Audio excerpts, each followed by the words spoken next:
Começa agora o programa Vale em Pauta com o Dr. Isael. Bom dia, muito bom dia. Estamos aqui novamente com o Vale em Pauta e hoje nós temos aqui uma atração totalmente diferente, né?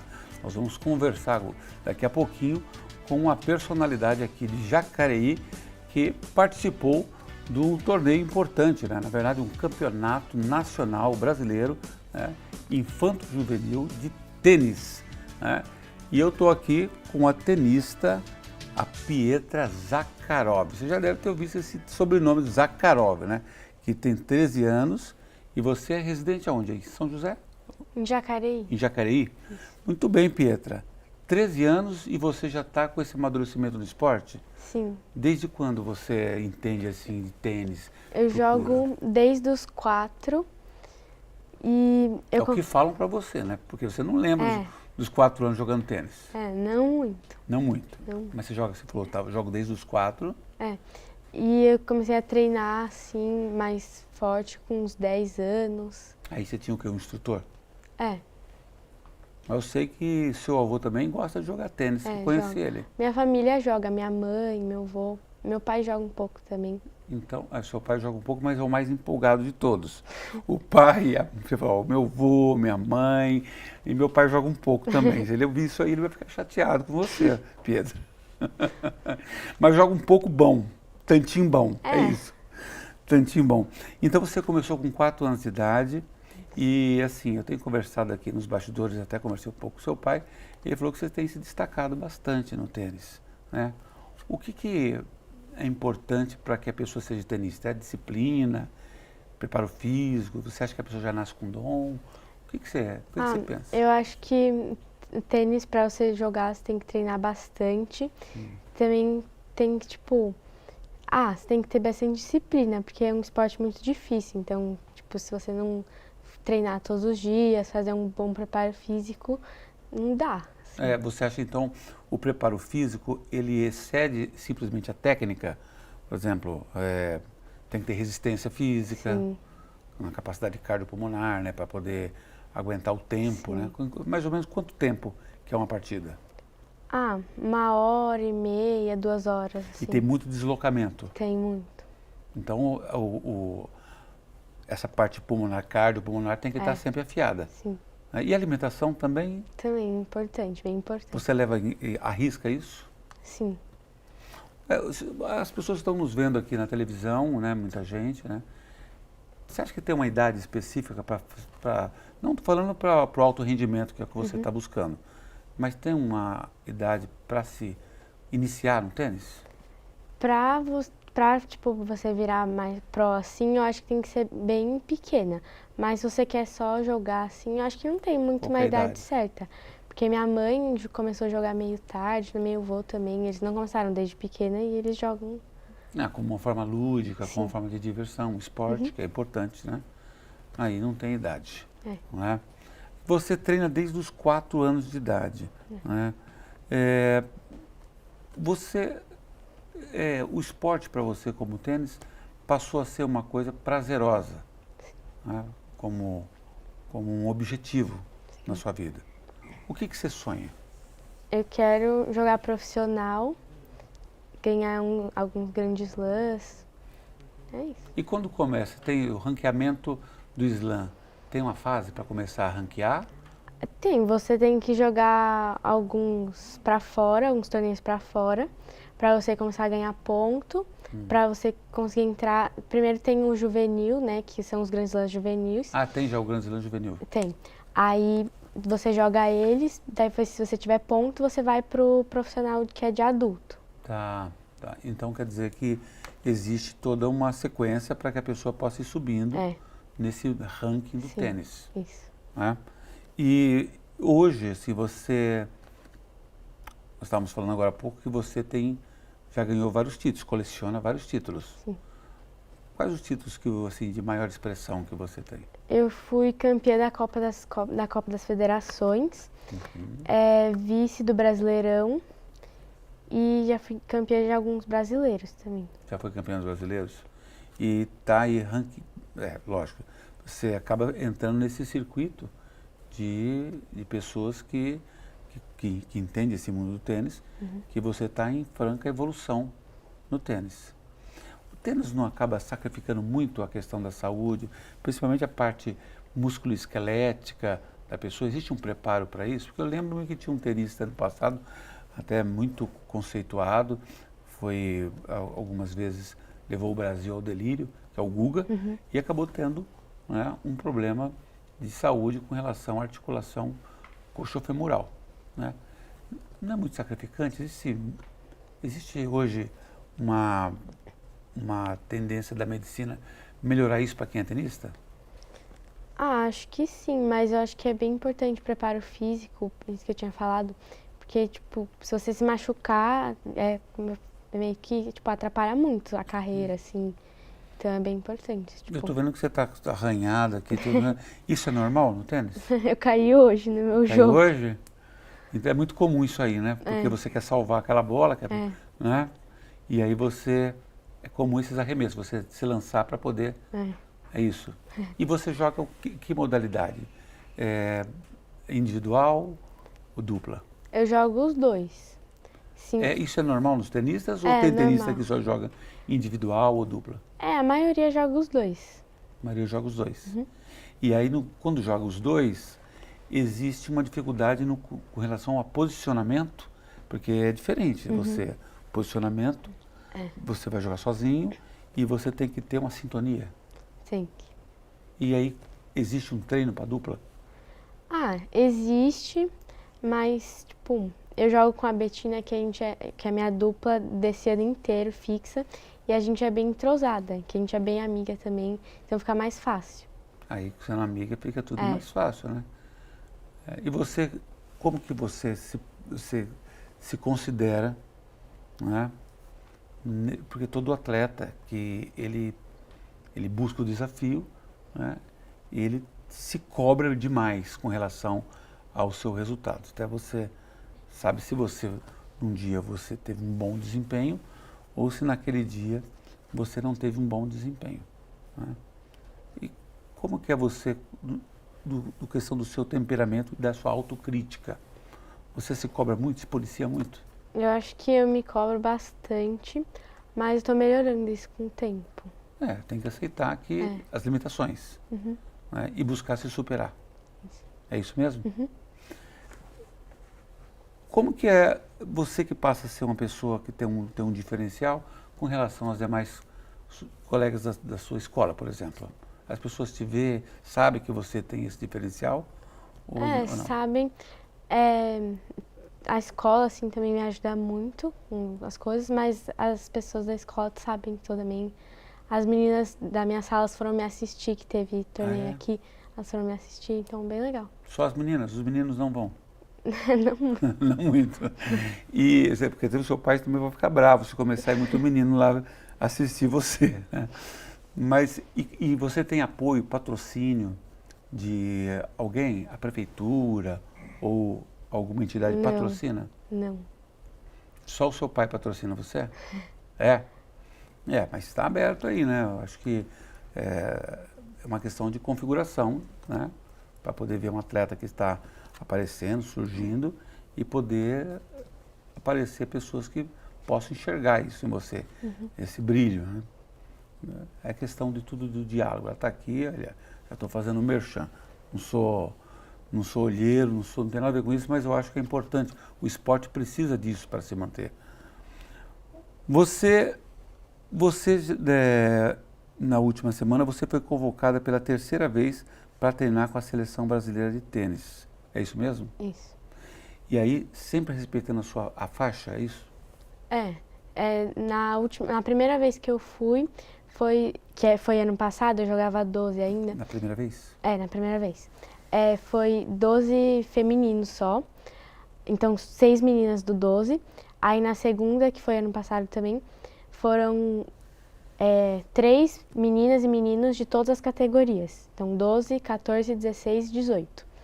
E nessa vez vai ser 6 meninas e 6 meninos de 14 anos. Agradecer você, por estar com esse momento com a gente, tá bom? Obrigada a vocês. E agradecer também aí o papai, né?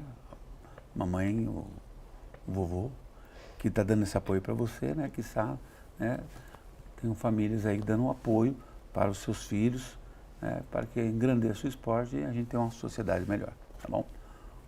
Vale em Pauta VaptVupt, daqui a pouco a gente está voltando para poder conversar mais um pouquinho e trazer informação para vocês. Você está assistindo Vale em Pauta com o Dr. Israel. Fala, doutor, com o Dr. Israel. Fala, doutor! Eu falo sim, mas quero falar do café. Muito importante, a bebida mais bebida no mundo, o café. Ele faz com que você desperte, tenha um dia ótimo. Só que o café também, em exagero, ele pode causar insônia, irritabilidade, nervosismo e até a perda da concentração. Acredita-se que em torno de 2 a 4 xícaras de café por dia seja o suficiente, que vai dar aproximadamente 240 miligramas de café. O café em excesso faz mal. Tudo em equilíbrio na vida flui muito bem e faz com que você tenha um dia agradável e nada como um cafezinho para animar e começar o dia. Estamos de volta com Vale em Pauta, com o Dr. Israel.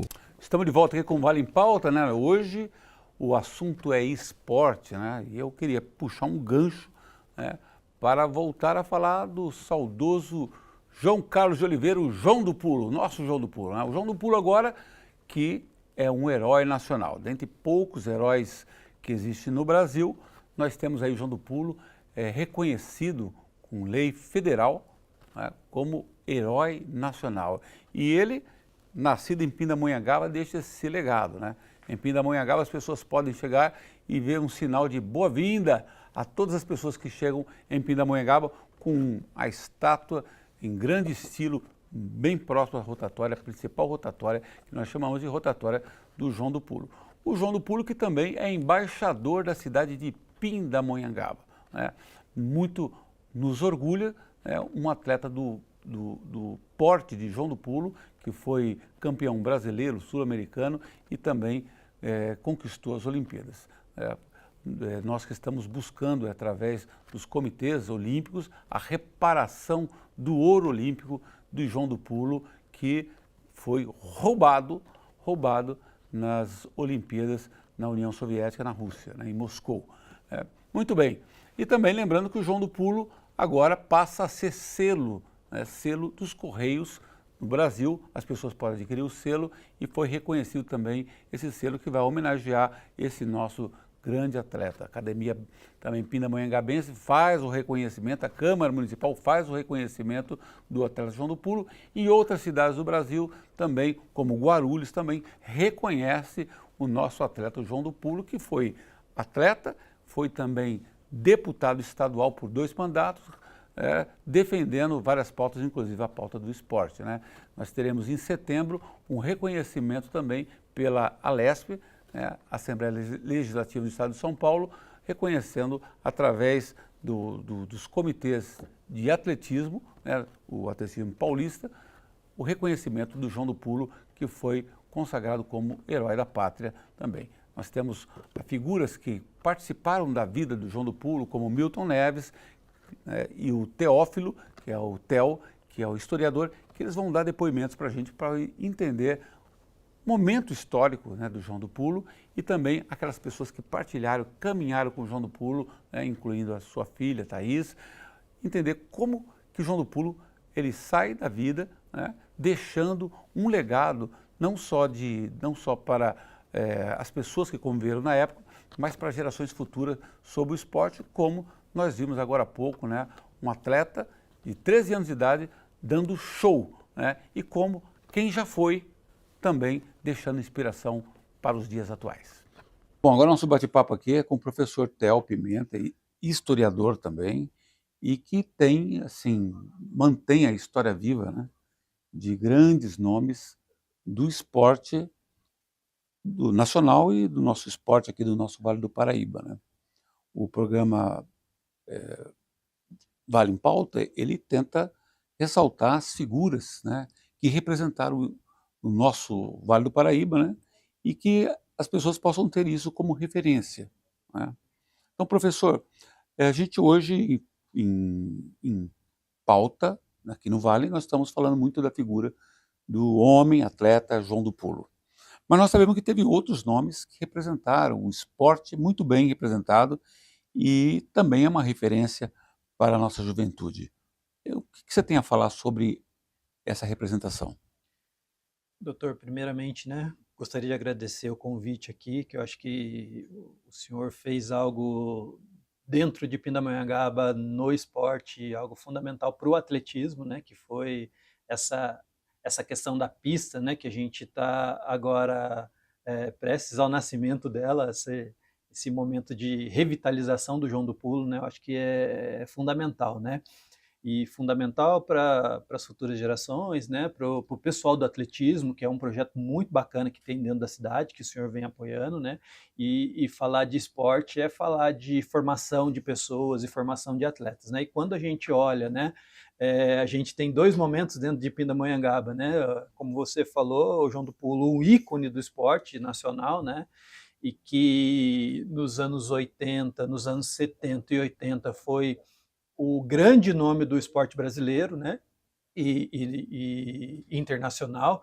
e essa inspiração, né, inspiração é um dos valores do esporte, né, que essa vida do João do Pulo, né, e o legado que o João do Pulo deixou dentro da cidade, hoje a gente tem a Kathleen Batista, né, que é um dos principais nomes e referência também dentro do atletismo. E ela é, né, uma aluna que, com certeza, começou na escola, o professor Gustavo Consolino olhou para ela ali na escola, ela não tinha a possibilidade de treinar, porque o local de treinamento, né, era longe da casa dela, né, e depois, por obra do destino, ela foi morar próximo do Centro Esportivo João do Pulo e começa ali a sua linda trajetória, né, dentro do esporte. E aí a gente tem, né, um nome contemporâneo dos Jogos do Japão, né, dentro do contexto da pandemia, Kathleen Batista se superando ali e treinando sozinha, né, porque o treinador mandava o treino, não podia ter aproximação. E ela com certeza, né, é um legado que o João do Pulo deixa, né, enquanto atleta. Professor, você acha que essa relação, que a história parece muito parecida, né, a história do João do Pulo, a história da Kathleen, parece que elas se misturam como João, um homem preto, e que teve ao seu tempo o desafio da superação do seu tempo, em função das suas condições financeiras, de família, né, às vezes o risco da vulnerabilidade. Você acha que você é mais propenso a quem tem que provar alguma coisa ou sobressair porque ele não tem outra saída e o esporte aparece como uma tábua de salvação? Infelizmente, professor, infelizmente, doutor, a gente tem dentro do universo esportivo, né, algo assim ou dentro da sociedade brasileira, algo que marca o jovem negro. Ou ele vai pela via da cultura, especialmente dos grupos musicais, grupo de samba, ou ele vai pela via do esporte, né? O João do Pulo, ele foi pela via do esporte, né? A Kathleen Batista foi pela via do esporte também, infelizmente, né, pela via acadêmica, pela via dos estudos, isso é algo limitado, né? Ou seja, né, a educação é precarizada, a educação, ela tem uma boa educação, ela é limitada a um grupo social, e aí o esporte ele funciona como esse impulsionamento social desse jovem. Até porque ele precisa de mais velocidade para poder conseguir ter sustento para si próprio e para a família. E aí a gente tem dois momentos do esporte, né? O momento do João do Pulo, onde o esporte era amador, estava em princípio de ser profissionalizado, mas o João do Pulo conseguiu monetizar, né? Dentro do esporte, ele conseguiu ter uma ascensão social e econômica, né? O João do Pulo ele ganhou dinheiro numa época que não se ganhava muito dinheiro, mas estava num processo de profissionalização, os anos 80 ali do esporte, especialmente o atletismo, né? Que é, por exemplo, o João do Pulo, ele foi atleta do Pinheiros de São Paulo, e o Pinheiros de São Paulo era um clube elitizado, onde o João do Pulo foi um dos primeiros atletas negros, né, fora do ciclo de sócios, a competir pelo Pinheiros, né? E depois ele vai com o Pedrão para outro local, né? Ele vai para Guarulhos, onde tem um projeto social que é voltado para fomento de atletas para representar o Brasil, e aí ele vai juntamente com outros atletas e começa a ter essa possibilidade, né? E ele já era o João do Pulo, né? E aí a Kathleen Batista vem nessa semelhança, né? Vem nessa esteira de uma jovem pobre que a partir da educação física, alguém olha para ela e ela vai para um centro esportivo, ela não vai para um clube, ela vai para um centro esportivo onde tem toda uma estrutura de política pública que consegue manter ela dentro do esporte. Porque tem isso também, né? Porque às vezes a pessoa entra e aí não consegue se manter, e aí não consegue avançar e não consegue ter o resultado esportivo, porque ela não consegue se manter. E aí, com políticas públicas, né, com dinheiro voltado mesmo, né, para o fomento do esporte, isso abre uma possibilidade maior para a juventude negra, né? E aí a gente olha o Brasil, né? Em termos de Brasil, a gente quer mais oportunidades, não só pela via cultural, né? E pela via do esporte, mas a gente quer também, né? Que o cara sonhe em ser um dirigente esportivo, sonhe em ser um técnico esportivo, sonhe em ser um gerente de uma grande empresa, né? Mas para isso a gente sabe que, né, tem que estar nos melhores bancos educacionais, né, e a educação pública ela tem que ter mais investimento para que se forme melhor, para que essa pessoa possa também ter outra visualização de mundo, né, outras possibilidades, não só pela via do esporte e via da cultura. Eu falei, conversei com a Thaís e com outras pessoas que conheciam a vida do João. Foi passado para mim o João uma pessoa de decisão, uma pessoa que tinha atitude, né, de presença, né? Então, um atleta que tem um porte olímpico, ele não é uma pessoa apagada, ele é uma pessoa que ele tem um senso de autoconfiança muito grande. E nessa conversa, ela deixou assim claro para a gente que ali as pessoas que estavam em volta dele, vamos dizer assim, as pessoas que viviam a vida do João também foram influenciadas e muitas pessoas sobressaíram também. Isso é muito comum no esporte, essa influência? Eu não vejo muito comum, mas eu vejo que são pessoas especiais, né? Por exemplo, como você falou, João do Pulo era uma pessoa de áurea, né? Era uma pessoa alta astral. Nem todo mundo é assim, né, doutor? Isso é algo peculiar do João. É algo dele, né? A gente vê atletas renomados, né?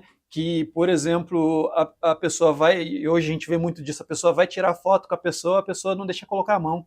João do Pulo era um cara carismático, era um cara que estava nos ambientes onde o negro não circulava, né? Mas ele também era um cara do povo, ele ia para o samba, ele ia para a feira, né? Ele levava a Thaís na feira. A Thaís tem uma história especial que ela ia para a feira e as pessoas, né, queriam estar do lado do João do Pulo, queriam oferecer o produto para o João do Pulo, e ele ali, né, dentro desse universo aí. Eu acho que é importante o que ele foi para o esporte, mas é também tão importante quanto o que ele foi para a comunidade dele, né? O que ele é para Pinda, o que ele é para o Vale do Paraíba, né? A gente tem conversado com atletas e esses atletas dizem, né, o que é o João do Pulo, né? Um cara amigo, um cara leal, um cara onde estende a mão, um cara que ajuda, e isso é o que fica, eu acho, doutor. Eu acho que nem tanto os resultados esportivos, que está lá na história, né? Não tem como tirar, mas eu acho que essa coisa subjetiva que era do João do Pulo, né? Essa coisa de lidar com o outro, essa coisa de ser um cara carinhoso, essa coisa de ser um cara atencioso, isso também, né? Isso também foi muito presente na vida dele, e isso é algo que as pessoas lembram, né? A gente vê aqui hoje, nesse momento tão importante, que ele vai receber essa inserção no caderno, né, de Heróis e Heroínas da Pátria, e ver o Geraldo Alckmin contando histórias do Paulo Aço, né, contando histórias do João ali, extra, né, extra pista, é algo que fica, né, e a gente fala muito disso, né. algo que marca, o que simboliza, o que é João do Pulo. É isso, né? Um cara que foi uma estrela do esporte mundial, e era um cara simples que ia na feira, conversava com todas as pessoas, né? Sem distinção do que era a pessoa, né? Era um cara muito bem relacionado, né? Foi político, mas ele sabia quem ele era e o quanto que ele influenciava e inspirava as pessoas. Ele tinha essa noção. Ele sabia o que era isso, né? O que era ser um atleta brasileiro. Ele foi formado, né, para ser um grande atleta, mas muitas das vezes o que era genuíno era dele, né? Era algo que ele não precisava forçar, ele não forçava para ser um cara carismático, para ser um cara querido, de sorriso aberto, né? E isso também foi algo que me encantou na história dele, né? E que eu, quando vou aprofundar as histórias dele, né? Eu quero ver isso, né? Eu quero ver o quanto ele fomentou as amizades, o quanto que ele construiu as amizades, o quanto que ele mantinha as amizades, né? E as pessoas falando dele com um brilho no olhar, doutor, é algo assim muito bonito de ver, né? Amigos de longa data que competiram com ele em jogos regionais, jogos abertos, não tão assim, né? Jogos internacionais, mas jogos aqui, ele competia em jogos abertos. O cara era o João do Pulo e ia para jogos abertos, ia para jogos regionais. Eu agradeço o professor, eu acabei de falar agora com o professor Theo, professor historiador, né, que tem dentro dele aí uma história muito rica sobre vários atletas, inclusive o João do Pulo. Tá? Muito obrigado, professor, por essa entrevista. E o Vale em Pauta vai trazer mais informações ainda fresquinha para vocês sobre o Vale do Paraíba, né, e esse ícone do esporte, o João Carlos de Oliveira, nosso João do Pulo. Muito obrigado, professor. Eu queria perguntar especificamente para você da sua relação com o nosso homenageado, com o João Carlos de Oliveira. O querido João do Pulo, chorei aí, né? Eu sou chorão. O João do Pulo maravilhou o planeta, voltou para o Brasil e foi ao Detran. Aliás, eu tenho a foto quando eu conheci o João. Posso te mostrar? Pode, tá. Olha aqui, ó. João do Pulo no Detran. Eu era repórter. Olha o Milton Neves aqui, como era. Olha como é que eu tinha cabelo, era bonito e tal. Olha o João aí, ó. E o João foi tirar a carta. Aí tô lá. E de repente aparece o João do Pulo aqui na sala de imprensa, onde eu era repórter. E você já o conhecia? Não, o mundo conhecia, mas pessoalmente foi a primeira vez que eu vi o João. Só que aí eu fui tirar umas fotos com ele, gravei ele para a Rádio Jovem Pan, aí ficamos amigos. E depois eu o entrevistei também na Rádio Jovem Pan, não sei se na TV Record. Aí ficamos amigos, aquele negócio todo, e um dia, era aniversário da minha pequena Muzambinho, e eles me fizeram um pedido impossível, se eu não podia levar o João do Pulo lá na data de aniversário da cidade. Entrei em contato com ele, com o assessor dele, ele falou que ia. Eu fui primeiro, depois ele chegou, de farda, depois trocou roupa, aquele negócio todo, desfilamos no centro nervoso de Muzambinho, na Avenida Doutor Américo Luz, mais de 100 milhões de pessoas da minha terra, estava todo mundo lá. Downtown. Downtown. E todo mundo ficou nós temos 30 mil habitantes só. Viu? E todo mundo lá ficou impressionado com a humildade dele. Ele estava na boca do mundo. Porque esse salto que ele deu, uma coisa histórica e difícil, como certos gols do Pelé. Coisa rara. Como vocês puderam ver, depoimento de pessoas que conviveram com o atleta João do Pulo e historiadores mostrando o momento histórico e todos os comemorativos da época que fizeram com que o João do Pulo fosse reconhecido como herói nacional, né? O Vale em Pauta, ele vai ficando por aqui. Não deixe, né, de acompanhar o Fala Doutor, né, que sistematicamente nós trazemos pérolas do saber da saúde para que você tenha uma vida melhor. E a gente se encontra no próximo sábado, aqui às 9 horas. Você assistiu Vale em Pauta com o Dr. Isael.